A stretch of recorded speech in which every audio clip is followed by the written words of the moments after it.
Welcome to Noble Warrior. My name is CK Lin. This is where I interview heart-centered entrepreneurs about mastering their consciousness so then they have greater joy, prosperity, and purpose. Today, we have an exceptional guest on our podcast, Anthony Flores. He's a Stanford Philosophy graduate. He's a renowned copywriter, and he's a gamma god in the world of brainwave meditation. Welcome to Noble Warrior, Anthony. Thanks for being here. Great to be here. Thank you. Awesome. So I am quite curious about how I was introduced to you. Our friend, our mutual friend, Dr. Drew, the chief architect of 40 years of Zen, he called you a Gamma god. So tell us more about what that means. um, I don't know. it I can go back. So gamma, I think probably a lot of people, it's a newer brain. I mean, it's a more recently researched and certainly more recently trained brainwave. For those of you who are not um, familiar with like all of the different brainwaves, they're typically there's a scale from like slowest to fastest, with delta, what we experience at sleep, being the slowest, then theta, which is where we're like drowsy, lucid, dreamy kind of state. That's just above delta. It's a little faster, usually like 3 to 7. Above theta is alpha, which is more of like a flow state, gratitude, joy, brainwave, and then beta, which is what we're like awaken most of the time. And there's a range of beta. There's some healthier sort of like flow state ranges of beta, and then there's some anxiety sort of ranges of beta. A lot of drugs, a lot of people are sort of indirectly, I think, familiar with brainwaves because Adderall and Ritalin and sort of attention drugs will just artificially like stimulate beta so that you can focus a lot, and that's a particular range.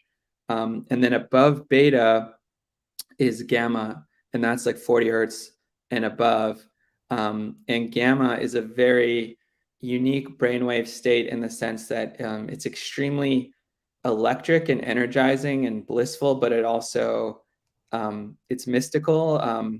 But it's also associated with like high levels of cognition, and you can be calm also in it. So the monks that they studied, for example, and there was one study on this Tibetan monk. They called him like the world's happiest man. He produced high levels of, at the University of Wisconsin, he produced high levels of gamma brainwaves, but he was just quite calm. And a lot of the monks in the studies, they would meditate on compassion. Gamma, in high states of gamma, you're also very compassionate and feeling like one with all beings and all of existence.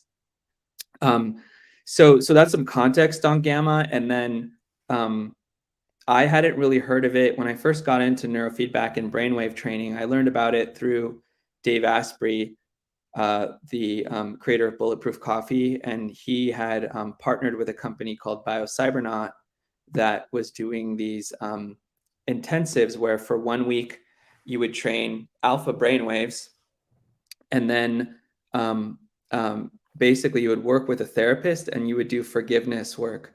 So they had a really unique process in the sense that they used technology to like scan your emotions, and they would see where emotions you were not, like in denial about, and then they would find things in your life that you could forgive that were sort of like connected to those emotions. And then you would go and you would train your brain, and in a deep state where you had access to more of your unconscious, you would forgive, and you would see your brain waves start to like your alpha brain waves, you could literally see them go up in real time as you forgave and as you let go of more and more. And so I started doing that, and I began unlocking this like gift for controlling my brainwaves that was a little bit unique in the sense that I could use, and we could talk about this more in depth, but I was using energy in my nervous system to modulate my brainwaves, and so I could shift my state and then just move more energy and current through my nervous system, and that would give me higher and higher levels of alpha. But I didn't really know anything about gamma. Then when I met Dr. Drew, he was the first person that I met who could actually measure and train gamma waves. So I was like, all right, I'll try it. And then it turns out that like what I was already doing produced even more results in the in the gamma frequency. And so that just started unlocking, and I started because one of the things that's really cool about neurofeedback is it's in this process that we'll probably talk about more. It's an accelerator for. I should also give people some context. Neurofeedback is essentially it's technology where they put electrodes on the scalp and they read brainwaves through EEG, and then you get like a sound that rewards your brain for producing more of a particular wave. So whatever the wave you're training, you will hear more like chimes or bell sound, whatever the sound that's selected, and then that reward like mirrors back, like positive. That's how the brain learns.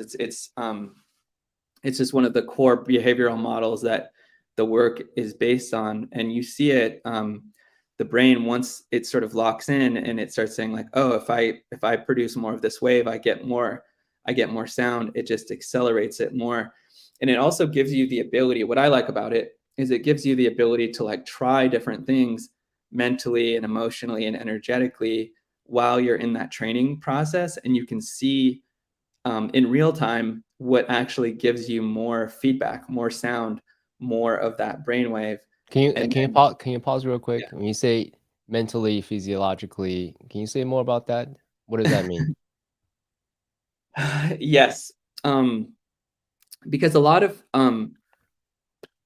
it's easy to think in the context of brainwaves that it's all mental, but in reality, it's like our whole state affects the brainwave levels that we're producing. It's not just what we hold in mind, it's what we feel in our bodies. It's even that the energy that sort of is in our, that it moves through our nervous system. And I think what allowed me to have such outlier results in neurofeedback is that I saw that very quickly, that like whatever I would think would only move the needle a tiny bit in terms of the feedback and the sound that I got. But if I like expanded my emotional and energetic feeling state, and I moved more more current or more energy through my nervous system and through my body, that would like skyrocket my brain waves. And so that gave me like a greater ability to control and access higher levels of amplitude and coherence in the neurofeedback process. Interesting. So this is my simple mind trying to grasp this.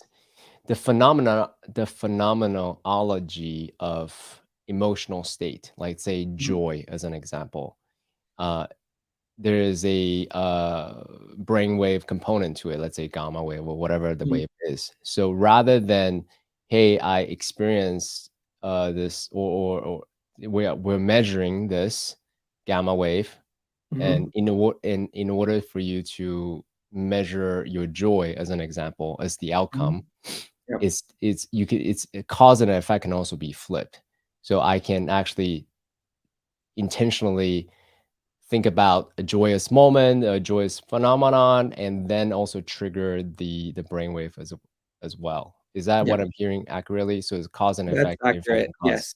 Yeah. back and forth. If you can consciously generate more joy or gratitude, um, like you would produce higher levels of alpha and gamma. At the same time, if you train those and your brain just starts to learn, that will also produce like by just the optimization, like the increase in production of those waves, you will generate more joy and more of those feelings. So it works both ways. You're right. So here's a question I have as a follow-up there. Um, I don't know how to say this exactly, so I'll try.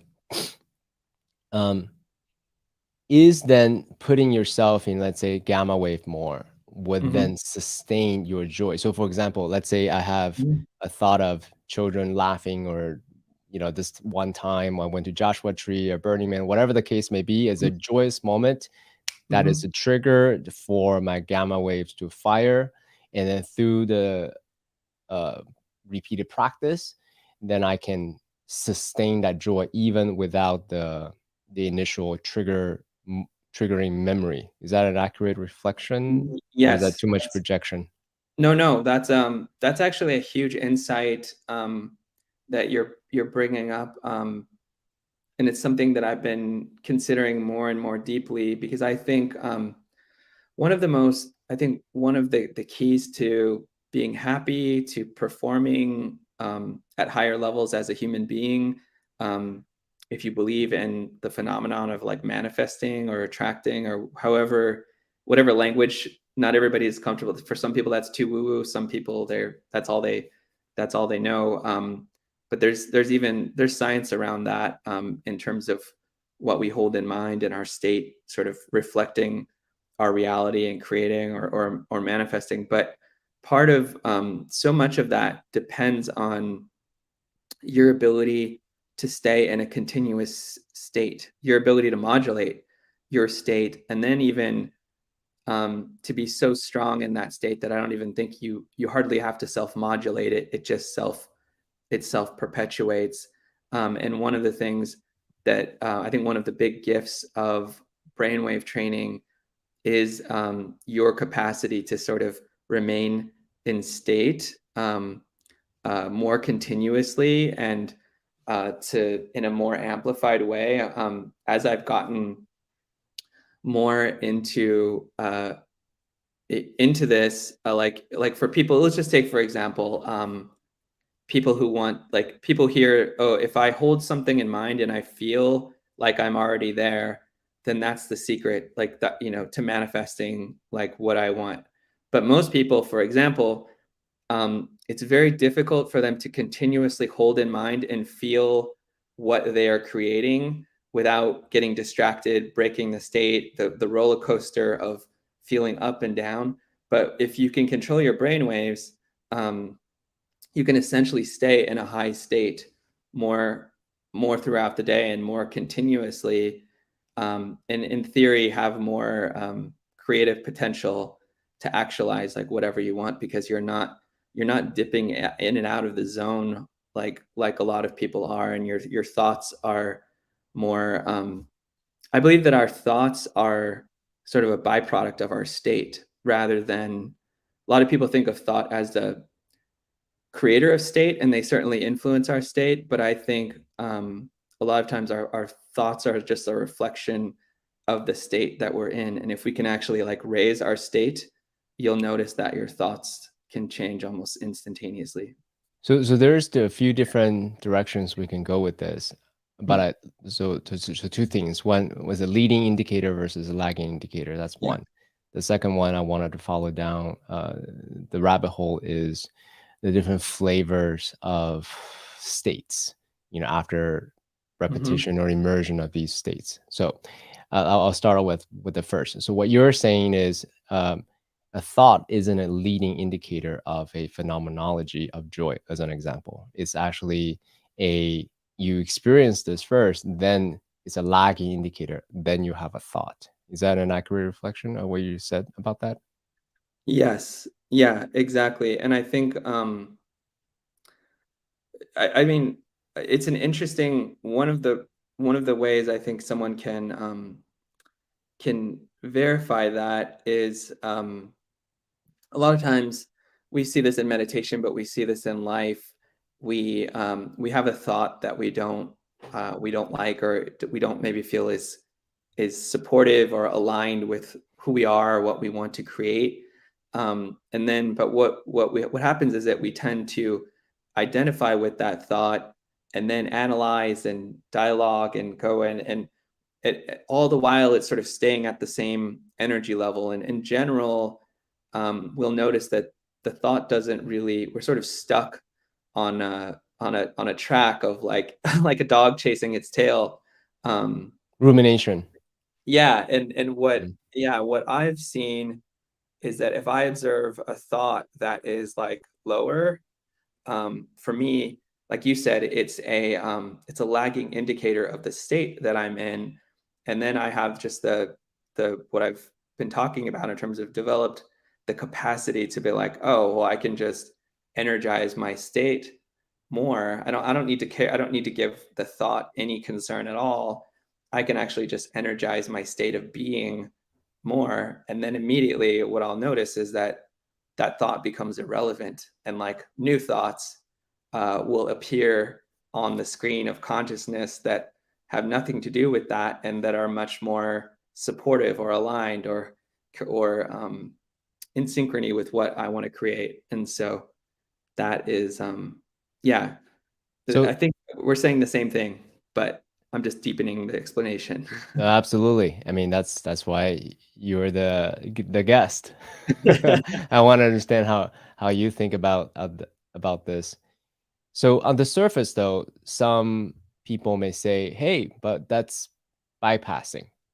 You're actually ignoring the thoughts, the content of what's going on, rather Mm. than embrace it, loving it, yeah, treating it and feel it fully." So can you say a little bit more about how that is or that is not bypassing? Yeah, that's a good point. Um, I would say that most thought is actually like bypassing.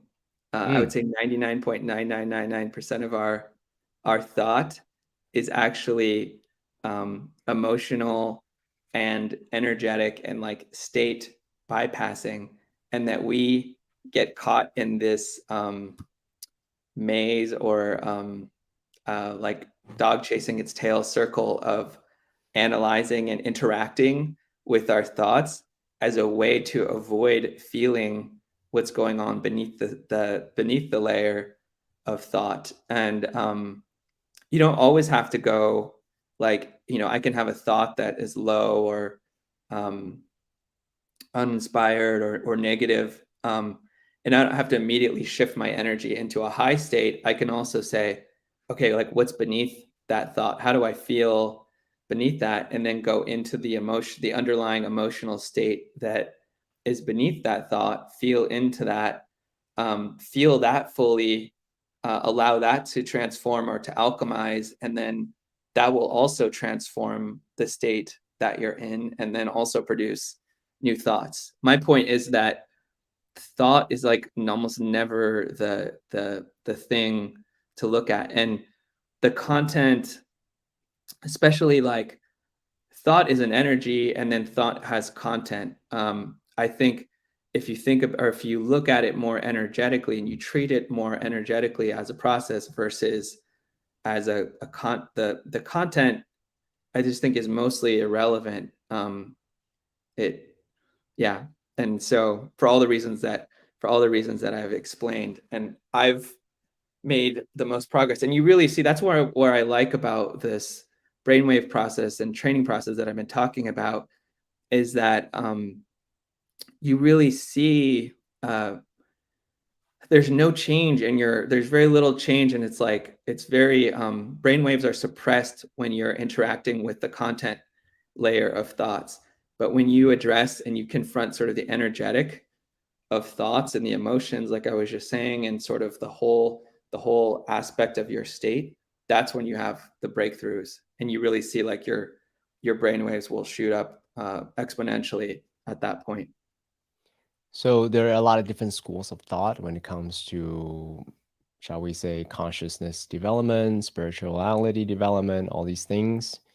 Um, so I'll share a quick story about myself. So I started thinking about using the mind, using the rational mind to unpack whatever is stopping me, my limiting belief, all these things.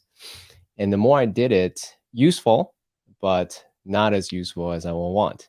Because then I realized I was just psychoanalyzing and creating more and more content rather Yes. than really getting to the root of it. And then later on, I realized it is the felt experience, right? The deeper stuff, the emotions, all these other things that ultimately helped me unlock the things I kept me stuck for all these years. So these days, part of my principles that I teach is, hey, it doesn't matter why you have certain content. It's more important that you process them, you Yeah. experience it fully, and that's actually the more direct way, rather than trying to analyze like, oh, why did I have that thought? Was it because of my childhood trauma, or what's the origin story, and what's all that narratives to me again, useful, but not the most direct way to do that.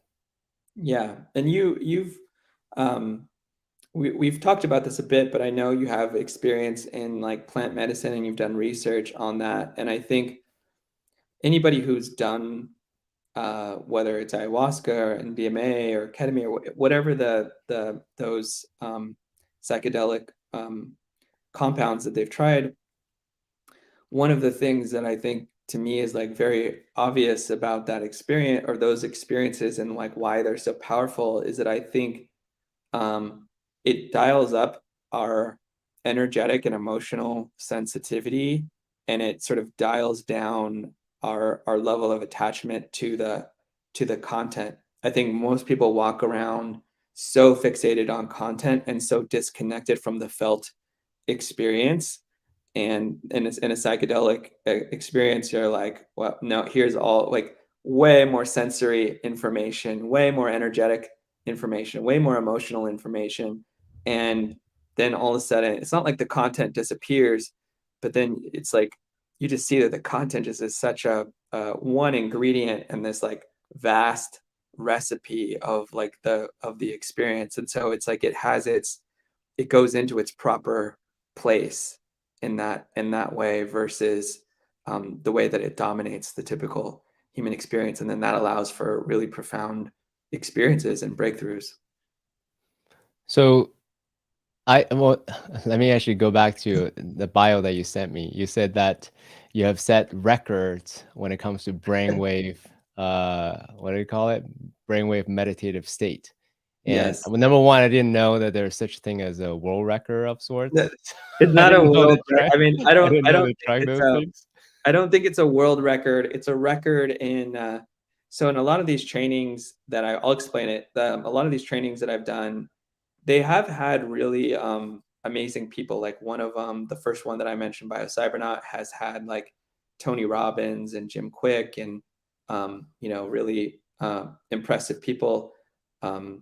Politicians, a lot of amazing people, and then 40 Years of Zen has also had a lot of impressive people come through that. And so, of all the people that have come through those trainings, uh, to my knowledge, like I had the highest gamma, alpha, and delta brainwaves of that were recorded in those. So it's sort of like records for those trainings. Honestly, I think that there's probably masters and monks and like gurus out there that have way higher gamma levels or delta levels or alpha levels than I do. I think what's unique about me is that I haven't done the 50,000 hours. I haven't sat in a cave for decades or been in an ashram forever. And like I have a normal life, and sort of I've found what appears to be more like a potential shortcut. I think most people are interested in like, well, I'm never going to go and be a monk. I have to have a family. I have bills to pay, relationship. I've got to live in the world. So how do I find peace and joy in the midst of like my everyday life and experience? And my hope is that I can help speak to that more for people and how they can get there and whatever is like their highest potential, more directly. Yeah, thank you for that. The householder path versus Yes. the monastic path, right? Yes. To be of the world, to be in the world, rather than to what's the word I'm looking for? To give In the up. world. Yeah. Yeah, Yeah. exactly. Yeah. Altogether. So, you haven't Owens. You okay? So tell us a little bit more about the journey, the subjective experience, right? Because you weren't Mm. always a master of brainwave meditative states, right? And then you, through years, months, however many times of Yeah. cultivation, and then you achieve quote unquote these states, these really high states, alpha and gamma and all these things. Just explain to us a little bit of, okay, so this is what I was before, the subjective experience is this, and now through the progression of this, and this is what it feels like today. Yeah. Yeah. Before, um, I think I was always like a kind person, always like, and I was pretty good probably at like just being calm and not being too anxious or stressed out. But I definitely did feel anxiety. There was like before I did my first brainwave training, I was like I'd gotten out of a long relationship and my business had gone down, and I was like very taking a lot of caffeine, like concentrated, super concentrated coffee, modafinil, which is like a wakefulness drug that some biohackers take. It's pretty strong, and then even a tiny bit sometimes of like Adderall on top of that. And so I was like on a fast track to really like burn out and just and wreck my nervous system. Luckily, I was floating a lot at the time when I was doing that, and that was sort of like one of the Floating early, is in float tanks, right? yeah, float tanks, yeah, Mhm, sensory deprivation, which mhm. um, for people who can't access like neurofeedback, there is some really interesting technology coming out later that we'll talk about more. Uh, but for anyone who the clinical neurofeedback is kind of hit or miss. I don't necessarily always recommend that. Like you've got to find the right practitioner. And these intensives are quite expensive. They can be $10,000 or $15,000 for the week, so it's not in everyone's budget. But float tanks, I think, really helped me do. I was doing it like a few times a week um, Mm, during this stressful period and for many months. And that I think um, really helped my nervous system and deepen my meditative capacities a lot. So I highly recommend that. But yeah, I was sort of all over the place. My life was very chaotic. I wasn't able to make the changes that I wanted. But after the first experience that I had, I experienced a big shift in my one of the most powerful things about this journey is like just your baseline.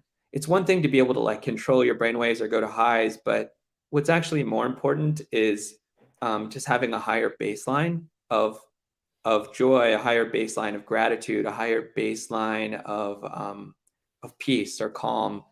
And that's a lot of what I observed as I do these things during the week of training. I would experience these like extraordinary mystical experiences and these huge highs. But what and I could go back to those through like my ability to control my brain waves. But what I found to be more valuable was just being in a higher baseline state of happiness, to where as I progressed over time, and this is like where it's at now, is that I just don't ever really get like I can have a lot of pressure with work, a lot of financial challenge, a lot of like stressors and things that I was thinking about this the other day because even now I've just got so much going on. And I was like, wow, I think a lot of people um, would sort of have like be very nervous or anxious in this state. It just sort of I was able to stand back and be like, wow, I don't have any nervousness or anxiety with like huge workload and all these commitments and all of these things going on. And that's I think a testament to a lot of this process. The other thing I've noticed that is a little bit like what I was talking about with manifestation, but I think it is like I think that we human beings are like magnetic. I think that we the more that we become we align with our true selves, our true nature, um, we start to just like emit an energy that other people just like resonate with more, and that it tends to draw people and opportunities and experiences in. So I've noticed this continual acceleration over the years, and especially an intensification of that over the last 2 years, where I just have attracted, like one example is that I started hosting parties at my house, and at like one of the you've been to some of them. One of the parties that I hosted, I had a friend who is a crypto billionaire, and I didn't even know that he was. And he had a mentor who's also super successful in the space. And I had been having dreams and visions of a group of like conscious, wealthy, empowered leaders, basically who would work with other leaders and use tools like neurofeedback and crypto and biohacking and vision and exercise, like all these different things to basically raise the consciousness of leadership and have a positive impact on the world. So I started having those visions from the very beginning of like my neurofeedback journeys, and then a year ago at one of my parties, these two billionaires just come up to me and they're like, "Hey, we want you to help us create this group that is going to transform humanity and raise consciousness." And so we created the group together, and it's going amazing. Like, and now it's, especially right now with like excitement and interest in crypto sort of like regenerating even more, like it's even getting it's growing further. But there's just opportunities like that that always are now like constantly um, people and cool things like that will just sort of come to me without me even trying or seeking it out, or maybe just having a vision but not even knowing how it will come into being. And I think as we like brainwaves, I think, are also sort of like signals. They're signals that get sent out or broadcast, and each signal kind of carries different information or different layers of information. I think what we would broadcast on alpha would be different than what you would broadcast on gamma and theta and so on. And I can talk a bit more about how I personally like use those different waves for different functions. But I think being able to just like become a more powerful antenna in the world is very valuable. It's very useful, very valuable.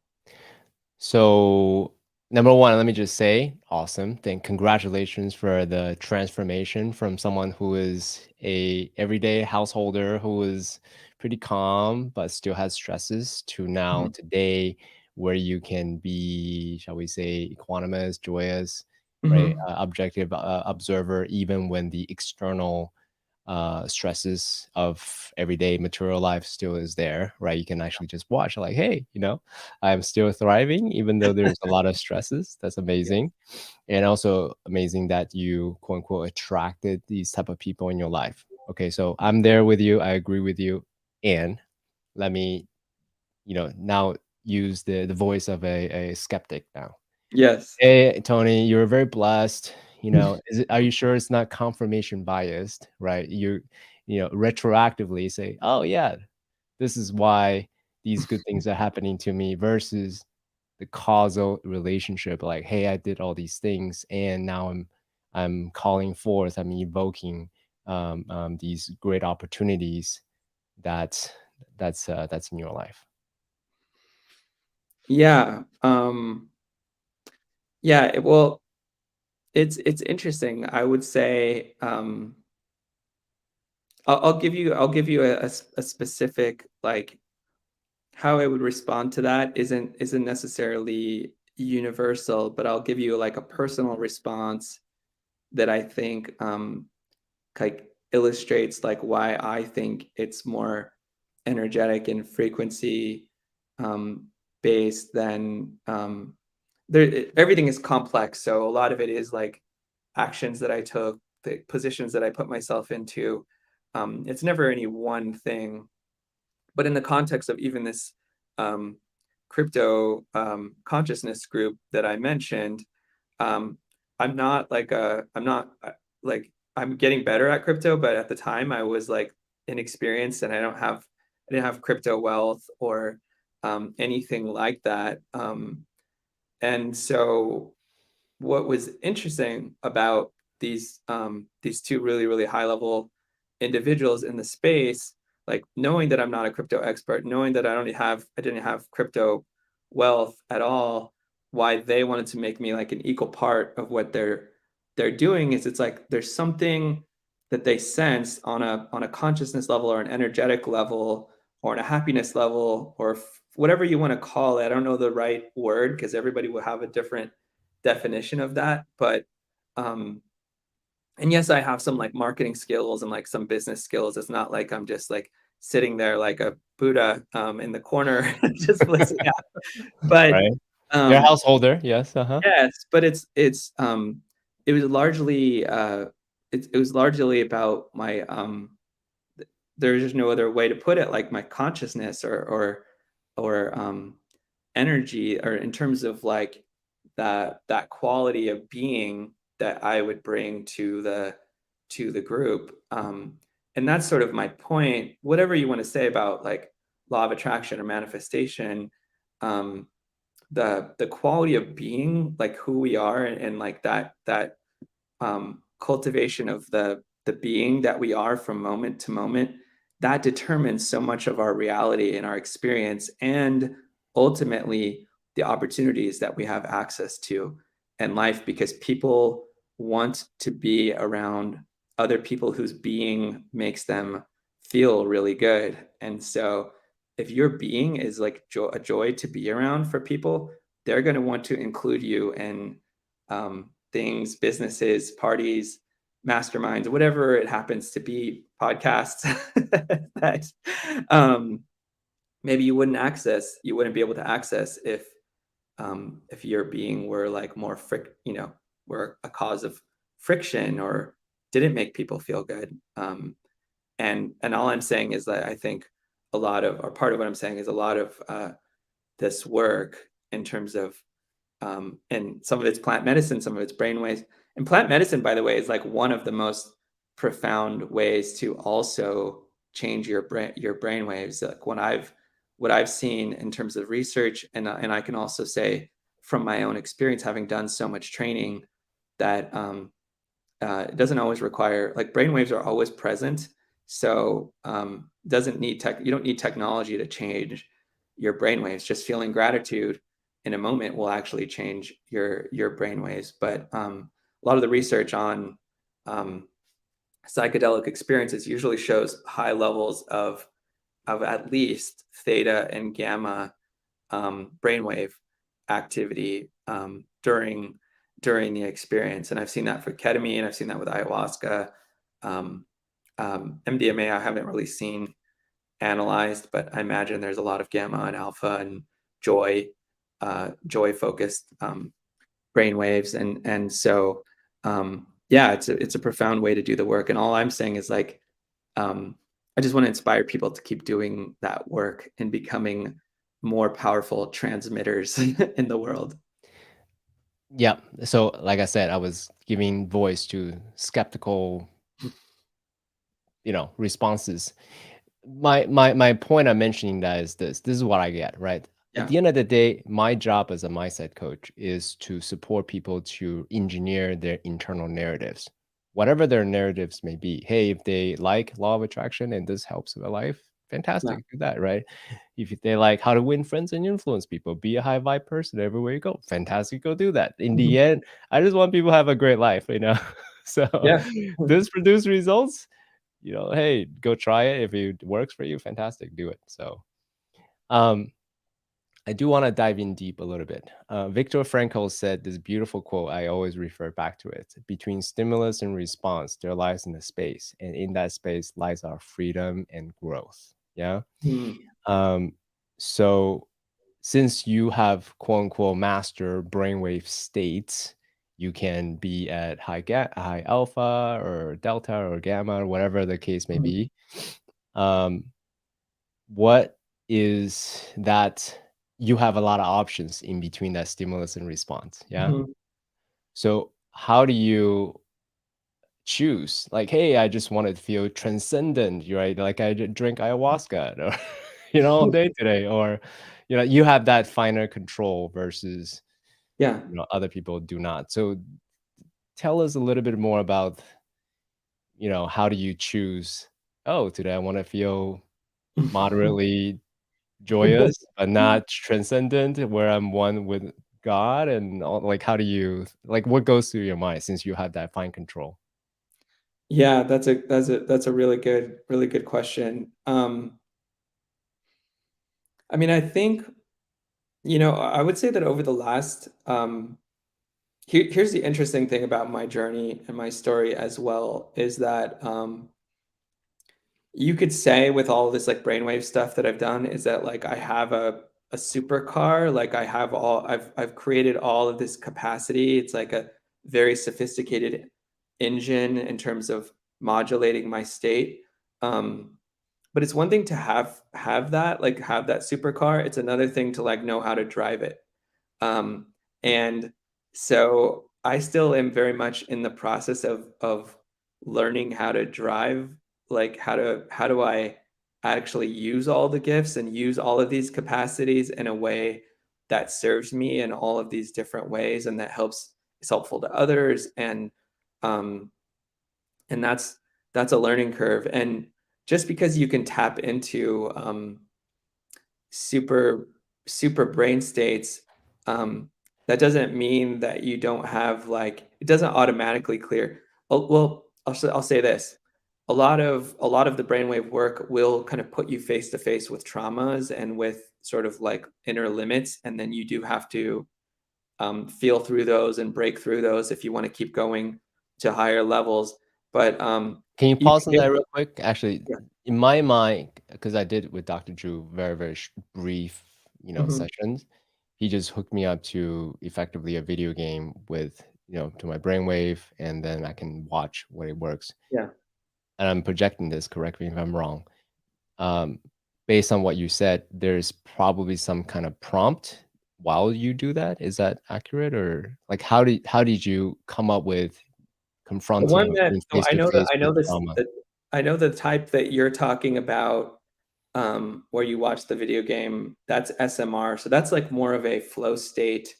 Generally, you're training SMR brainwaves when you're doing the video game, and that's more of like a flow state performance brainwave. Whereas a brainwave that you would utilize more for healing would be like alpha, theta, or gamma.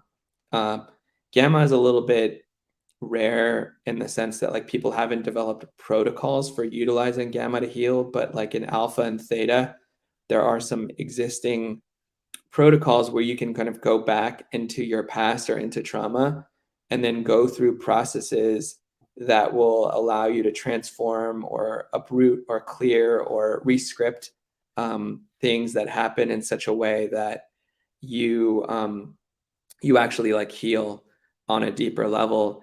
And it's actually to continue advancing in those brain waves, it's actually like a necessity that you do that. If you want to, like alpha, for example, so you start to feel what typically happens in alpha is like you can increase it by feeling like a level of gratitude or joy and feeling that gratitude or joy sort of like expand into the space.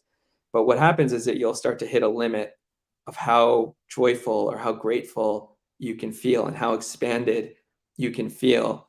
And as you hit that limit, quite often, like a trauma or a fear or some kind of contractive element will like appear. And then you've got to work with that. And you can do forgiveness or you can use any number of tools.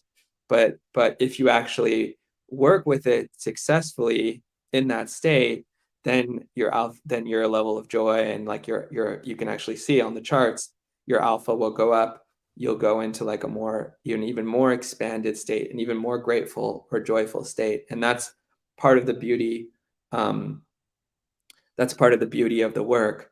But the point that I wanted to make in bringing all this up is that just because you can like someone like me can control my brainwaves, it doesn't mean that like I had necessarily transcended all of like my own limiting patterns or things like I would see recurring things still in relationships where I wouldn't like speak up like I don't know, speak out a need, or I would repeatedly be drawn to sort of like the same type of woman that wasn't necessarily like the best type of person for me. Like stuff like that, that wisdom still has to be built through experience. It's just like having more brainwave access. Um, I think what it does is that it can speed up the cycle because you're just more present and more conscious, but there's still no substitute for actually doing that work and being present and being conscious of like your whole process.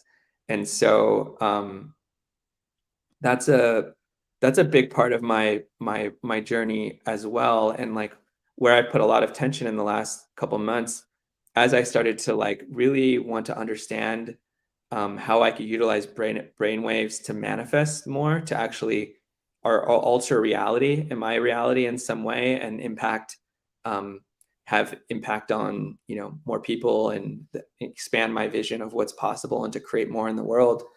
I started to realize how I wasn't, there was a way in which I was not as conscious or intentional about all my thoughts and about but not content of thoughts, but more about the the sort of capacity of like what I was holding in mind. And so The I started intentionality, what you wanted to convey. intentionality, Yeah. exactly, Mhm. to where I started becoming hyper conscious of like my intention and what I was holding in mind throughout the day versus like sort of being in that intentionality, but then sometimes drifting out and allowing myself to be more distracted or disconnected.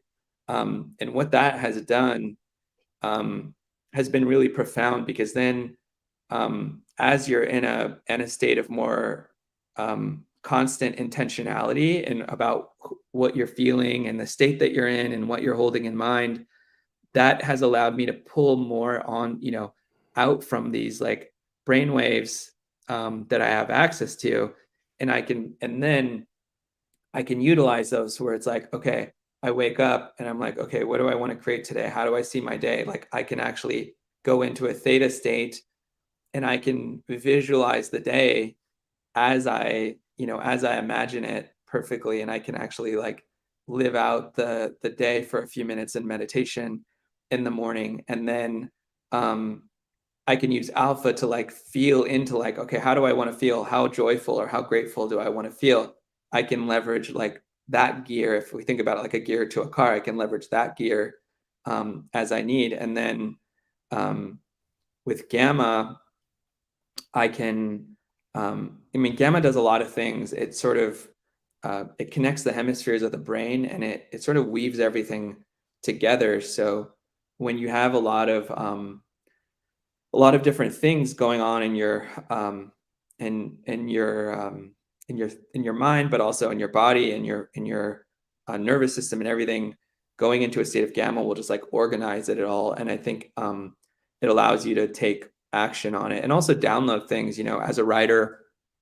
Um, like when I need to get a lot of writing done in a short period of time, I've found that I can just go into a gamma state, get almost like a huge packet of information, and then I'll just start typing, and then it will just like come out without even me having to think about each individual piece of like what I downloaded. It will just sort of all be in this yeah So, in this collection of information. So so what I'm hearing, there are two use cases now that you have this supercar.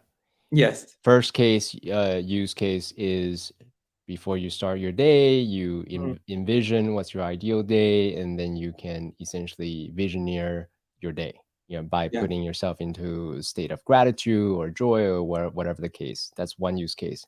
Another use case is you're about to start a task, let's say writing something, and then you can use the state of gamma as an example to Mhm. get a download, and then boom, Yeah. right away you can just write things down. And then so number one, is that an accurate reflection Yeah. of what you said? Yeah. Cool. All right. Yeah.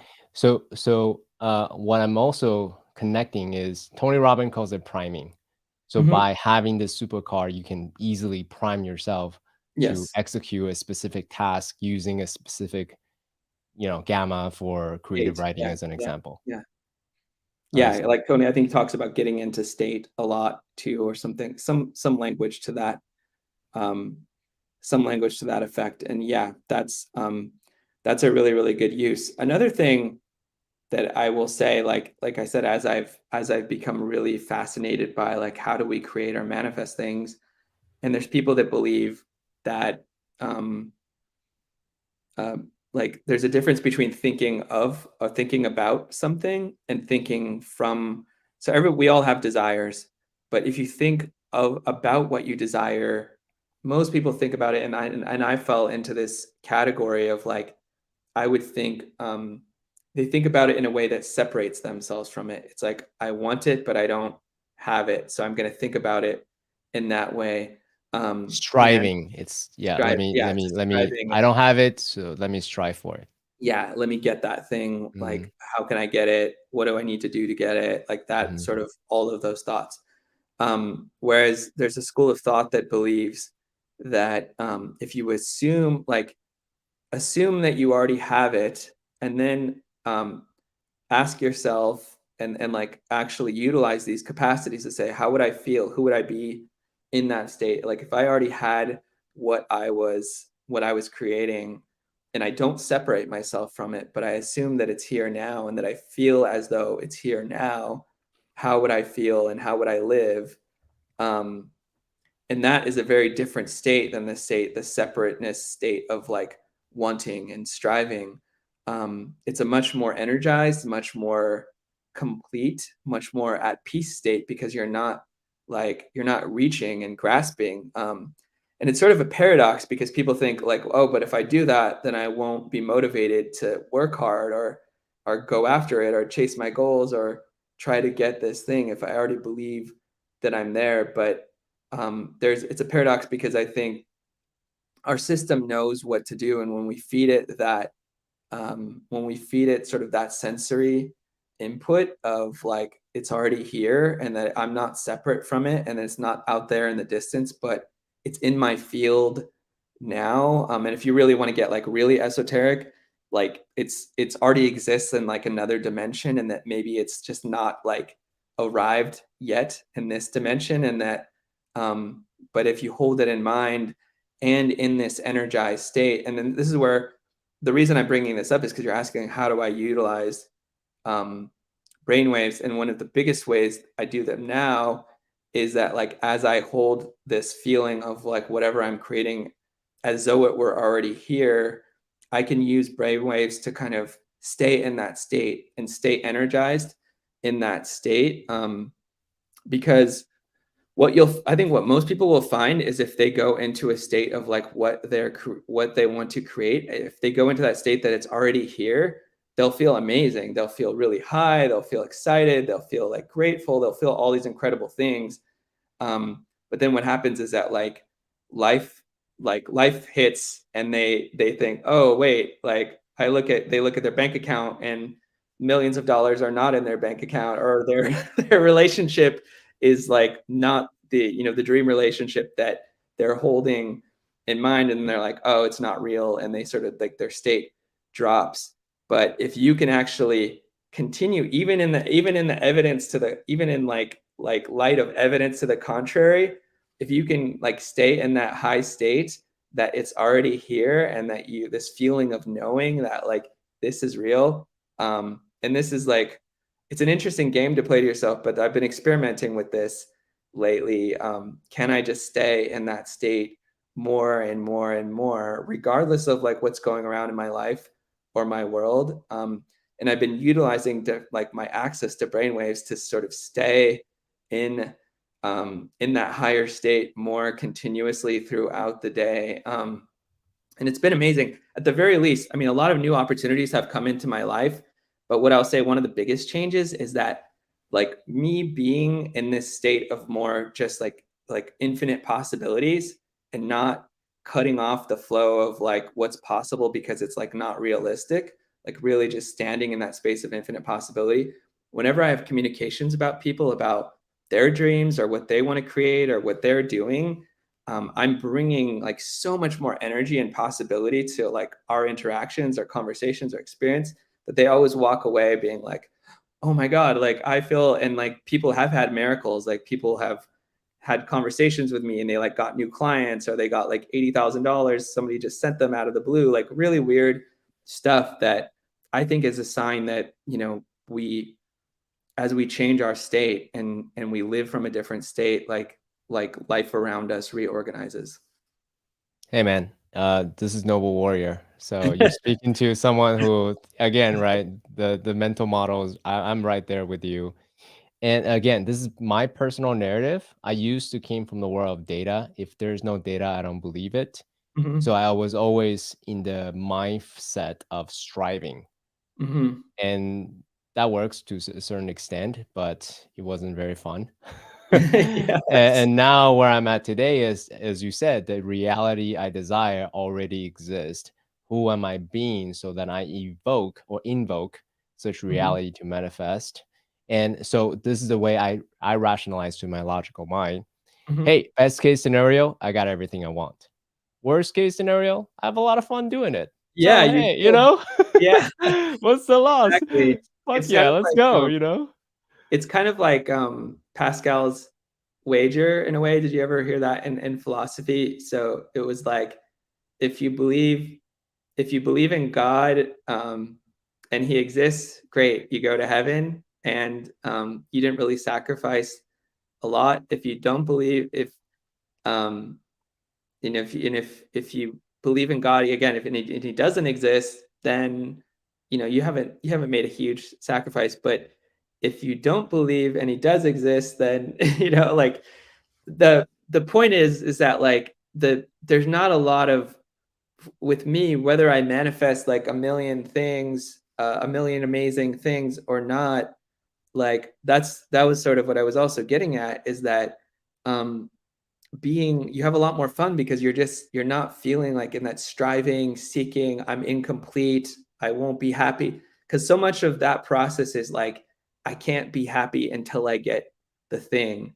And then when I get the thing, I'll be happy. And we all know that's not, we get the thing and then That's we're all right. That's right. It's like, yeah, such a letdown. What's the yeah, point, man? we're on to the next thing. Whereas if you actually bring the sense of completion and happiness here now, you kind of don't care whether you care. You still want the thing, but it doesn't matter as much whether it appears or not. And then The somehow, the the attachment, right? The yes. attachment, it relaxes, and then and here's the interesting thing. I'm speaking to the younger CK as an example.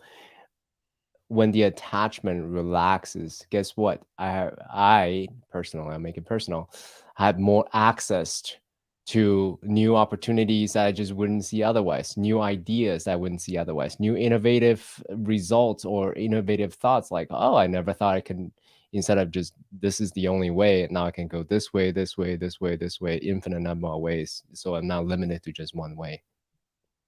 Yeah, Yeah. exactly. Yeah, that's a very practical it's a very practical way to look at it, because a lot of times too, I've noticed that too. Like if I've had a some kind of challenge in life, like I need something or I need to create something, and then um, sometimes when you relax and you let go of the attachment, all of a sudden something that was like in your life, or like it could be a contact, it could be a person, whatever it happens to be, like the help is already there, but like because you're in that closed or anxious or tense state, it wasn't like there was no space for it to appear. And then all of a sudden, um, by just that subtle shift in your state, like all of a sudden it's like it comes to the surface, like, oh, why didn't I think about that like 2 weeks ago? Instead of stressing, it was there for me all along. But it's about that openness to it. So I want to double down on anchoring a state, because there's state changes and there's Mhm, stages, right? In my mind, how I'm articulating this is, yes, you meditate, yes, you drink ayahuasca, and you may experience temporary mhm, state change, but it's only through prolonged practice, then you can lengthen that space between stimulus and response and recall the state of joy or gratitude, even when circumstances are really tough, or mhm. whatever the case may be, right?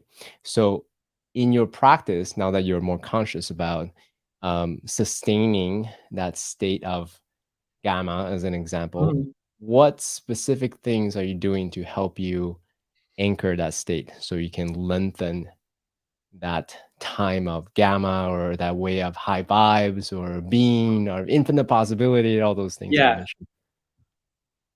yeah. I have a couple answers for that. Like I would say that, of course, like there's no substitute for the fundamentals. So meditating is a way to integrate and embed.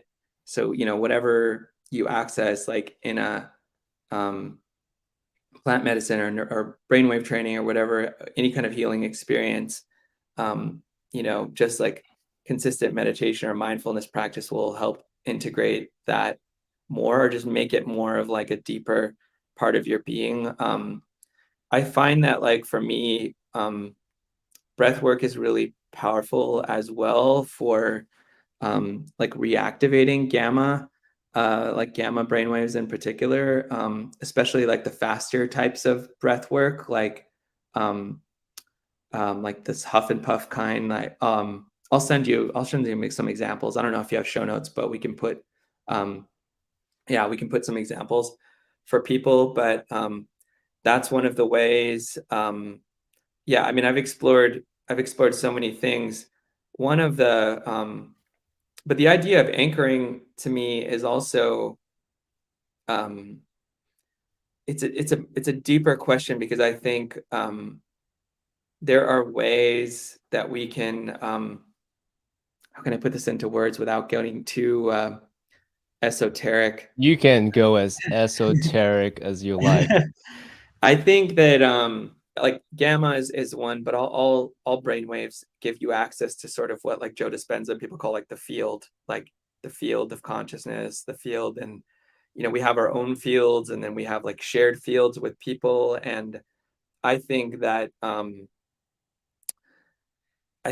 we can like we can start to, by what we hold energetically and like what we hold in mind, like having a force of intention as we modulate our state, we can actually like install things into our nervous system and into our field that basically like will self perpetuate, and so will like keep you anchored. Like, you don't even have to bring up an anchor. I think it can be powerful, like if you have an image or you have a word, or if you have something that you can associate with a state that will recall that state for you. But I think even the next level is like the state is just running. It's self it's self running. You don't even need the anchor. And so that's where I'm really curious and sort of exploring, like, how do we do that? And it seems like that is like one of the, I would say, like, one of the things that has really fascinated me about the manifestation process, and like the being hyper conscious of what you hold in mind and the state that you're in all the time, is that I think our desires in that more desires that are pursued in that more conscious way, they come up in us as like it's almost like a spiritual carrot. It's made for us um, to hold in mind, and then to go through a process where then we have to transform in order to like realize that, to manifest it, to actualize it, right? And then at the end of that realization or that transformation, um, what we actually like pursue doesn't really matter that much. What matters is like who we became and the growth that we achieved um, in that process. And so I think it's like super important um, to really figure out, like, I think that there's a difference between desires that we're conditioned to have, and desires that are really like spring from the heart and that are really authentic. And those, I think, when we turn sort of our manifestation capacity, our focus, our intentionality,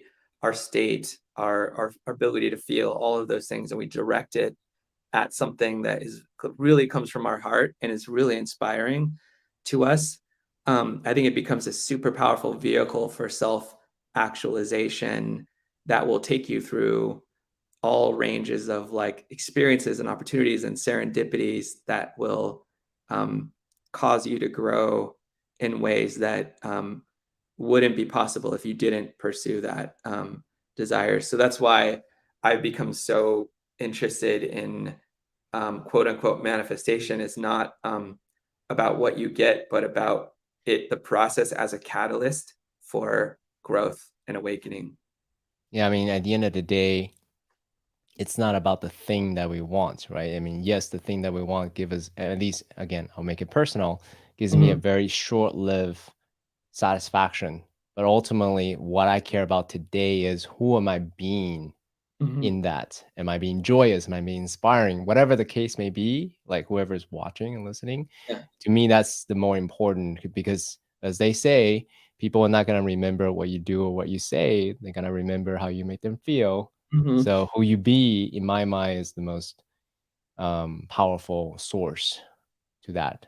yeah, So I want to ask you a question because you're about all about um, you're good now, right? You can manage. You have a supercar of a mind. You can mhm, change your state at will.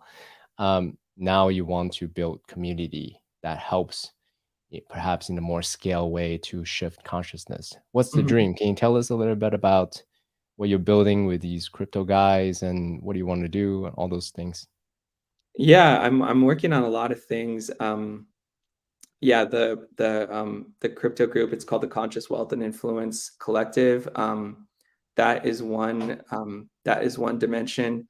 It's a smaller group, it's more high ticket, it's more of like a top-down approach. So it's about like helping leaders raise their level of consciousness. And then the ultimate dream of that would be to create like a, to use a Star Wars metaphor, like a Jedi Council of people that are like of the light, that have also though a lot of power and resources, that can come together and think about different challenges or problems or changes that are possible in the world, and then have the ability to actually like move chess pieces around in, on the planet, in order to facilitate change in these areas. So that's like the long term vision of that, and we're incorporating like brainwave training and a lot of this stuff in that in that group as well. And then the other thing that I'm doing right now is um, working on actually like a series of products that will help people activate more gamma and other brain waves, basically, including all the way to like the free, like things like where you don't need technology, basically just things that you can do to um, enhance your brainwaves on all levels, specific meditations, breath work, other practices and things like that. So that'll be coming out in a few months, because I also do want to like give everyone like more access to this stuff, and at whatever level they can afford or participate, including even like, again, um, free tools. But yeah, and then I'm starting more to get speaking opportunities around this topic, because I think it's becoming a really interesting emerging field of like, how can we, um, now that there's actual like science behind a lot of this, it's like, what if um, our ability to be happy is actually just a matter of modulating like our nervous system and our brain waves and our um, the energy in our system, and that we can train this, and all of a sudden, through training, we can access, we can just go directly to states of happiness without having to need a drug, without having to have even success or any of the things that we thought were requirements to be happiness. Just go straight to the state directly, and be able to stay there or go there as much as we want. And so that's like the big question, or the a big theme of what I'm pondering, and like what I'm looking to teach and share with people. Amazing, man. I know that you have a hard stop at 45. Is that correct? Yes. Still? Is that the case? Okay, great. So we'll wrap. So, what's one thing, if people are still listening, right? They're inspired by Tony and his systematic way to build this supercar of a mind, of a consciousness. What's one thing you wanted to leave them with? Hmm. Um, I think it's yeah, a lot of it is connected to what I was saying earlier, where it's really developing the discipline of thinking, not just thinking, but thinking and feeling and being from not about, but from the state of what you want to create in your life, and following those cues of like what excites you or what lights you up most, and then really making a decision. Okay, like this is who I am, this is what I want to create, and then being super intentional, even down to every moment about what you're holding in mind, what you're feeling, and what energetic state you're in, and then doing as much as you can in your life, including meditation, like what you eat, like how you live your life, to support your capacity to stay in that state. Because I promise, like as I've seen and as I've explored all different ranges of like experiences and psychedelics and neuro mystic, like that, being able to stay in that place is really it's really, really profound. And I think we all have that capacity, and yeah, that's what I want people to leave with. And I will say that doing things to unlock your energy, I'll share with you a meditation that I think is one of the most powerful like I've ever come across. It's from sort of an esoteric Buddhist meditation that not that many people know about, but apparently like Buddha, of all the meditations that he came across, like this was the one that he believed would lead to enlightenment fastest. And when Buddhism went from India to China, like this was the one that was predominantly taught. It's called white skeleton meditation, and I've done it, and it has a really, really big impact on your energy, on your nervous system, on your ability to heal. Yeah, so I would love for you to like give that to people in the show notes or however you disseminate the information as well. Amazing. Hey, Tony, I want to take a moment to really acknowledge you. Thank you so much for just, all our interactions. You've been nothing but kind and joyous, and you Thank brought you. together some really cool group of people. And from one seeker to another, right? Someone who's systematically experimenting with all different kind of modality in a very sincere, earnest way. I just really appreciate how you live your life, how who you're being. And I could see why those billionaires would say, "Hey, man." Thank May you. all of the listeners embody and be inspired by your way of being, and do that for themselves. So thank you so much for Yeah. being here on Noble Warrior. Thank you. Thank you so much. Yeah, I really appreciate it. This is great. I'd love to, yeah, anytime. Awesome. Let me end broadcast and broadcast.